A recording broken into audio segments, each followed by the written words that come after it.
Are you considering taking a little bit of time away from your business and having some anxiety? Are you not sure exactly how to prepare or how it's going to go when you do? If that sounds like something that you kind of noodle on in your brain, listen to this podcast. We're going to cover it all today. I'm Melissa Franks, your host of the Optin Podcast, and this is where we go from surviving to thriving in business. As I'm recording this live, it's June of 2026. Who knows when you could be listening to this, because maybe you're finally thinking about taking that time off, taking a step away. Maybe you were doing a staycation and you're like, I just need to decompress and chill from the business for a few minutes, and you aren't sure if it's a good idea, how it's going to go, etc. Today, I'm going to break down exactly for you how I have done that this past week and what you can do to prepare so that you can leave your business for a few days with confidence and come back and not feel overwhelmed, stressed, and like you're bailing yourself out. Sound good? So I want to start this by saying that I knew in December of 2025 that I was going to have this first week of June completely unavailable. I had a personal matter I needed to attend to in court, and it was going to be scheduled to take me out for 4 days. And I also anticipated that the week leading up to it was going to require a good amount of my time, energy, focus, and attention, and that likely coming out of it, I was going to need a little bit of time to just let the dust settle. And as I began to look at what was happening inside of the business, I've got to be really frank with you that I wasn't sure how I was going to pull it off, because I was in everything. Back in December, I was working with clients. I had a newly hired handful of employees, most of whom were working with clients as well. I am the only salesperson, so if I'm not selling, nobody's selling. And I knew that I had about 6 months to get it figured out. And then I said to myself, you don't actually have 6 months, you have 5, because whatever you have figured out, you want in place before you go. So my first tip for you is, if you are considering taking a vacation, stepping away, taking a break, etc., call the play, put it on your calendar, schedule it significantly far in advance. Now, you can get a wild hair and decide to take a week off if you want. I'm not telling you not to do that. But if you are like me and not quite certain how to pull yourself out, the very first step is to give yourself a future date to work towards, because that just gives you runway and time. It gives you an opportunity to look up and build a plan. Now, I'm an operator, so I kind of don't move in life without a plan. It's very rare that I'm about to do something and I don't at least have like the first 5 to 10 steps figured out. So for me, having 6 months before I needed to step away was really important, because I was going to be able to spend some time building the plan. So that's my first tip for you. Pick a date far in advance so you can do the next few tactics I'm going to describe to you as seamlessly as possible. So the very first thing that I did is I said, if I disappeared tomorrow, what would not happen in the business? Disappeared. Something happened to me. I was in the hospital. I was unavailable. I got stuck somewhere, whatever. What would not happen in the business? And I created the list. I created the list of all of the things. So all of the running of the business things won't happen. Sales calls wouldn't happen. All of the, the boring things that happen kind of in the background wouldn't happen. But what I did know was that based on how I had structured things, those were future forward activities. So nothing in real time was going to be impacted. So I gave myself a thumbs up for that. Okay, well, you can step away because clients are still going to get serviced. People are still going to be invoiced and people are still going to pay us. We're going to be able to continue to interview people, and the only issue is sales calls, right? And any clients that I was working with. So those were kind of the two things where I said, this could be a little bit sticky. So right around that time, I had this list. I want to say it was like the end of December. And I said, okay, so here are the risks to the business if I step away and I gave myself 2 weeks. I said it's going to take me a half a week to prepare and a half a week to decompress, and then a full week while I'm out of the office. So basically, I needed a 2-week span where I was confident that things could happen without me. And I wasn't in December. So I created that short list of things where I needed coverage. And what that meant was I took a look and I said, okay, so if I need coverage for sales calls, what does that mean? It means I need to identify somebody to take them. I need to train somebody to take them. I need to set expectations and standards, and we need to practice. right? So I built like this mini plan. I said, I have to find somebody to do it. I have to do all of these things. We've got to get that settled. And then, another thing was, what happens if there is an issue and I can't be reached? How does that process work? And then what happens if, and I kind of went through all of these various scenarios inside of the business where I didn't know what to do because I was either the one doing it or I was the one escalated to, right? So at the end of December, I had this whole list of things that needed to be addressed. And then as one does, my business continued to change and evolve. So at that exact same time, ironically, I had made a decision to step away from servicing clients. And I made that decision because it was slowing down the growth of the business. And so I said, if I remove myself from that aspect and I focus on growth, then we will grow. And so I didn't, at the time, have on my list who supports my clients in the background. And keep that in mind. So I felt really confident going into January, and then we started our sales cycles and we started doing all the things. And then all of a sudden I looked up in March and I'm like, I haven't touched that plan. And things are changing. Things were changing in the way that I had committed to supporting a couple of clients that only I could support. And I had a very full plate, and I had kind of made myself more integrated inside of the business than I had intended to back in December. And so I had to take that list back out and say, you've got 3 months. What did you do to yourself? And is this still valid? And now let's build the execution plan. And so when I pulled that list back out, I still hadn't solved the sales issue, and I hadn't appointed anybody to handle sales. And I now had these clients that were going to expect things from me as we moved forward. I hadn't solved the escalation thing. Literally, the list had been made and untouched for 3 months. That's okay, because I still had plenty of time. Remember, I did this 6 months out. I knew what I was doing. So right around the middle or end of March, the team and I kind of took a look at everything that was happening, and we made some strategic decisions. So one of the things that we decided to do was pull out of a trade show that we had agreed to do in late April. And the reason that we decided to pull out of the trade show was not because we couldn't pull it off, but because it wasn't a good use of resources. When we looked at everything that we had in front of us, we said, it's not great for us to be out for that long, and then the amount of recovery time it's going to take, and et cetera. So we eliminated unnecessary things from our calendar, even though I ate the cost. And so the second tip that I want to say to you is that in the months leading up to you leaving the business for a week, 10 days, whatever it might be, one of the things you have to be ruthless about is what you're committing to do. And if it's going to distract you from the other activities that you need to do for you to be able to step away. So for us, what we went through about 3 months out was a calendar audit.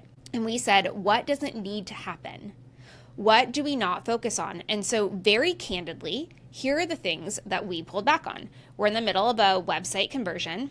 We just slowed it down. Website will probably go live in July. I wanted it live in March.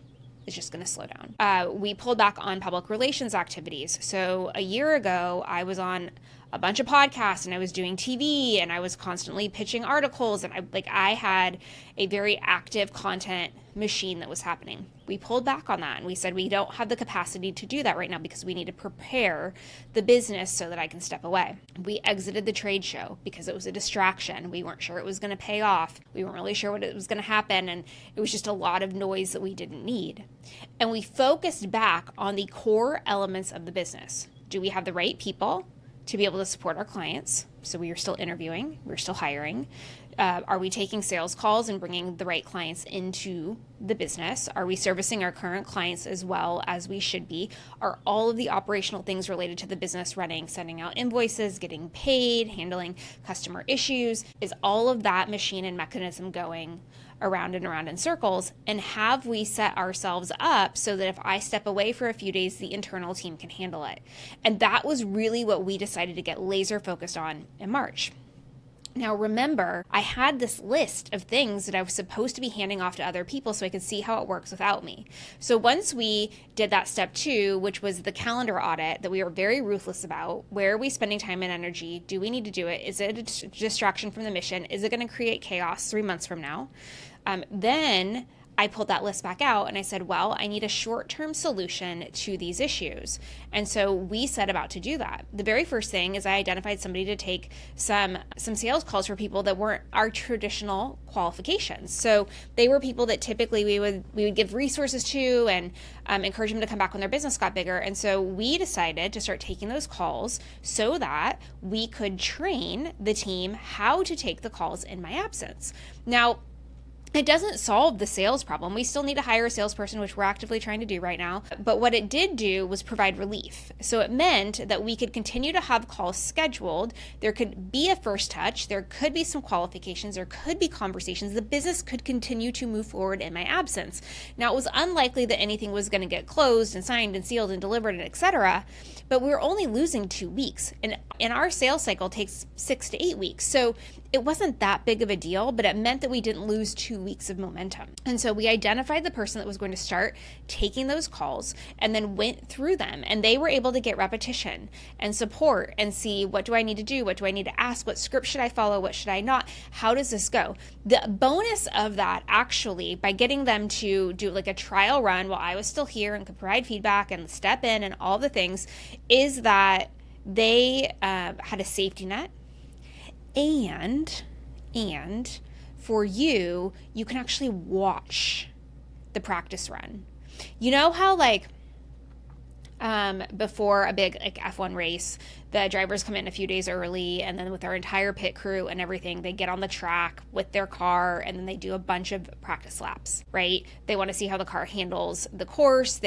Temperature matters. They want to see how the pit crew is operating in the facilities. They run it through. And that's exactly what this is it's basically a practice run before you go out. So for all of the various things where I needed somebody to take and handle, then we started doing practice runs. We started doing that 2 months before I was going to be out, so 8 weeks before. At that exact same time, and this is fourth tip, right, is that I notified anybody that could potentially be impacted by my absence. Every client that I was primarily dedicated to, any partners that we had, so PR, branding, marketing, I don't know, there are so many, I can't keep my head straight. So I notified clients, I notified partners, I notified the team. I gave everybody a huge warning 2 months ahead of time. I'm going to be unavailable from this date to this date. There's going to be an escalation contact for you. I will share more details later, but I'm going to be absolutely unavailable during these periods of time. Now, why did I notify them so early? So they could get prepared. And what I want to say about that is that you get to have a break. Just because you own a business doesn't mean that you have to work yourself to death. One of the benefits of having your own business is having a flexible schedule. That's why you started this, right? So don't feel guilty. Don't feel like you have to ask permission, and absolutely don't apologize for taking the time. What you are doing is you're communicating, hey, I'm going to be out. In 2 months from now, I'm going to be out for a week, 2 weeks, whatever it might be. The good news is you're going to be fully taken care of while I'm gone, and this is exactly what you're going to learn in the next few weeks, right? So communication is that fourth principle. And then the next one, and this is really important for you if you're in any sort of delivery mechanism inside of your business. We provide services, right? We provide fractional COO services and operation services to clients. That's a human delivery mechanism. Can't replace it with automation. You can try, but you can't. And as I have a couple of clients, the next thing that I did, and I did this strategically, is as we started to build plans for second quarter, so back in March, back in February, I knew I was going to have this blank spot where I was not going to be available. So you know what I did? Everything that had a critical timeline, I made it do a week before I was going to be out. A whole week, because that gave us some contingency and wiggle room. If things were going to slide, at least I was still here for a week. I intentionally built projects plans with clients so that I could step away and not be in the direct line of path of delivery the 2 weeks that I was out. I did that on purpose and very far in advance. Now, did I declare loudly that I was doing that? No. Did I tell the clients, hey, we're protecting this window, blah, blah, blah. Here's rationale? No, because it made sense. If it hadn't made sense, maybe we would have done something different. But in this case, with these clients, it actually made sense that we had these fixed milestones well in advance so that we could ensure that they had seamless experience with us while I was out. The other thing is that it's not just me working with the team. So they had backup. So everybody knew how they were stepping up and stepping in while I was going to be away. And the internal team of the client also understood how that was going to work. Now, I got a little bit nervous about a week before I was going to go out because one of my clients had a project significantly off track. Like, we were weeks behind, literally. And I wasn't quite sure what to do about it because there were two issues that were happening simultaneously. We were weeks behind, and I was involved in things I wasn't expecting to be involved in. And that was causing me some anxiety. And so I had two choices. I could either try to figure out how to be Superwoman and actually work during that time that I was going to be out, or I could ask for help. And so one of the team members with that client, I reached out and I said, hey, what can we do to still make the deadline so that I can ensure that things go well while I'm out? And we put our heads together and we came up with a couple of options. And we then implemented those options together as a team. Now, was it perfect? No. Did they actually make up the time? Sort of. But by early this week, they were back on track-ish. And it didn't require me to try to do 17 things at once. It didn't require me to have a distracted engagement with them, because the reality is that what was going on this week was so stressful that I knew that if something happened and I needed to make a call, I needed to make a decision, I needed to course correct, I needed to firefight, that I didn't have the capacity in my tank to be able to do it. I had enough self-awareness back in March to know that that wasn't possible. And so when things went sideways leading up to me taking a step back, the next thing that I did was I asked for help. Now, some of you are like, I don't have external partners. Like, am I supposed to ask my team for help? Yes, actually. That's exactly what you're supposed to do. If you've planned a vacation 6 months in advance and all of a sudden it's 2 weeks before and things hit the fan and like now you're questioning whether you should go, if you should cancel, if you're going to need to work, etc. The first thing I want you to do is go into your team and say like, hey, this time off is really important to me. This is what's going on. What do you think we should do? Ask your team. They want you to recharge as much as you want to recharge. And I guarantee you that they know more about your business than you think that they do, and they will find a solution that maybe you haven't seen.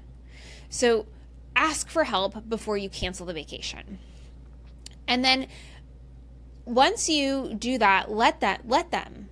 If they said like, we've got it, we can handle it, we can fix it, we can do it, then just let them. The worst that can happen is that you're going to have to clean up a mess when you get back. They're not going to kill your business. They want jobs. They don't want to be unemployed. They're going to be smart about what they do, and they're going to call you if they really need to. But this is an opportunity for you to also kind of flex how much leadership capacity you have in the organization, and if you can really and truly walk away and leave them with your baby intact so that you can do something else. And then as you're getting closer, so as I was getting closer to this time off, I slowly started to pull myself back, because the plan that I had was if I'm going to be out for 2 weeks, they can't be reliant upon me up until the 11th hour. They can't be waiting for me to do things, because what always happens when somebody's waiting for you to do something, there's a follow-up question. I have one more thing. Can you look at this one more time? Is this what you meant? That always happens. So if you are like, I'm going to finish all of my work on Sunday night, and then I'm going to fly out on Monday, and then I'm going to be on a break for 2 weeks, it's not going to happen. So what I did is I actually planned 2 weeks in advance for all of my work to slow down. I gradually pulled myself back. I made sure all of my deliverables were done. I started to empower the team to make decisions on my behalf. I was still in the background. There was still a flurry of Slack messages and text messages and phone calls and all the things like, should we do this? How should we do that? Do you think I should do it this way? That was all happening. But you know what that is it's coaching. It's not me doing work anymore. It's me empowering others to do it by providing them feedback. And that's what you want to get into a few weeks before you leave, okay? Because by the time you leave, you actually haven't really done any productive work for a few days, and the team's got it in hand and they know what they need to do, and everything is fine. Everything is fine. And so then you take the week off. So then I took the time off. Now, I'm still in the time off as I'm recording this, and the time off goes through next week, just to be transparent. So you're listening to this real time. But here's what I'm going to say is that the week didn't go the way that I expected, which is good news. However, the preparation, so that first half week that I talked about at the beginning where I needed to do some preparation, that was worse than I expected. It was more laborious. It was more exhausting. And it was grueling. I don't have another way to describe that. And even the periods of time leading up to that were quite challenging.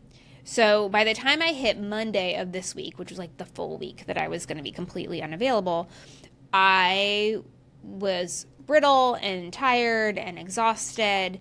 And then we had a surprise, and it was a good surprise, and things ended much faster than we expected. And then I was able to pivot into something else that needed my attention personally. So it was actually the universe doing all of the right things. And that was also quite emotionally challenging and taxing and all of the things. And so what I realized was that I was completely unplugged. Nobody needed anything from me. And I had the ability to check on things. Now, what do I mean about checking on things? So I'm going to be very clear with this, is that my out of office is set. I'm logged out of Slack. Slack says that I'm not available. And all of my clients were given a lot of notice over and over and over again that I was not available. My internal and external teams all knew I was not available. And they knew who to go to escalate. With that said, I checked my email a few times a day and addressed anything that came through and or delegated or pushed some stuff around or did whatever. I checked Slack in the morning and the evening or the afternoon and addressed anything that I needed to address. And if I needed to address something directly, I typically didn't do it in Slack. I texted somebody to the side and said, hey, I just saw this. This is my 2 cents, and let them handle it. And then I walked away. And for somebody that loves her business and is an overachiever, easier said than done. However, I knew that I was prepared, that everybody expected me to be out, that nobody was relying on me, and that everything was going to be fine. And that I also, in order to come back at full strength, in the meaningful way that I wanted to come back after the 2 weeks out, I had to give myself the time to decompress. I had to give myself the time to rest. I had to give myself to actually take the break. And for all of us that start businesses, that's the hardest thing to give yourself permission to do. Because you feel guilty because other people are working. You feel guilty that you're not doing things that you think that you're supposed to do. You feel guilty that the business is maybe not growing as fast as it should be because you took time away. And while I'm still up to my eyeballs in it, and I still have nearly a week of time away still, with some professional obligation mixed in to that time away. What I will say is that I am grateful that I prepared so well, because knowing 6 months in advance that this was going to happen, it allowed me to have peace of mind that everything was handled, my team was on it, and nothing was going to go unnoticed, unchecked, unhandled. And they have been handling it beautifully. In fact, I was even able to take a short 5-minute call, literally, and secure a renewal with a client that we've had since last November. And that renewal is a 6-figure renewal. And so not only was I able to step away and my team handled things so beautifully, I was able to ensure that we continued to maintain a relationship with the client while I was out, because I had breathing space and room to be able to handle that call and navigate it with ease. So I share all of these tips with you from this place of I just did it and I'm in it, because I didn't think I was going to be able to step out. I was really stressed out about how this week was going to go personally. I was really concerned about the business. I really thought I was going to have to juggle all of the things, and that I was going to get sick, and I was going to be stressed, and that's just not the reality. And all that I can attribute that to is strong preparedness. Certainty that everybody would be able to handle it, hiring well, and trusting that the team had the business's best interest at heart. So I want to encourage you, if you haven't stepped away from your business ever, if you haven't done it for a week or more, now is the time to pick a date on the calendar and declare when you're going to do it. Give yourself 6 months, maybe even a little bit longer. Take a deep breath, build that list, and then start taking action to prepare, because you will be better when you come back. Your business will grow. Your team will be happier when you take a break. And while I'm not on the other side of it yet, what I can tell you is that failure to take this time would have negatively impacted my business. So I'm very grateful to my past self for having enough self-awareness to know that I needed to slow down, take a break, and trust that everything was going to be handled. I hope that this set of tips helps you identify how you can step away and take a break and enjoy both your business and your life. If this resonates with you, or you think somebody that you know could use this, please pass it along. And until next time, please know that you are wise and you are strong and you are capable, and I believe in you.